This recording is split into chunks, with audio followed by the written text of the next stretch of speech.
রাখতে জানে না। হ্যাঁ, এখানে একটা ঢাকা, ওখানে একটা ঢাকা, থালা বাসন দিয়ে সমস্ত একটা ফ্রিজে। আলু কেন দিলাম? এটা মাংসের আলু, এটা মাংসের আলু, চচ্চড়ির আলু বানিয়েছে। বলো কেন আমাকে বানাতে? নিজে বানিয়ে নিতে পারো না?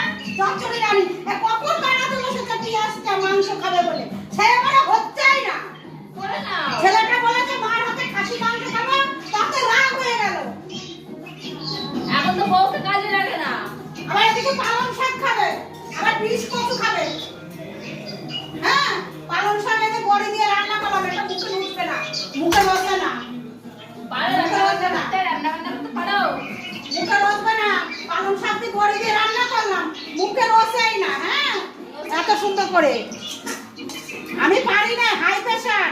হ্যাঁ, তাও মানে আমার রাঁধতে হবে, ওনারা রাঁধবে না। আমি যে মাজায় ব্যথা নিয়ে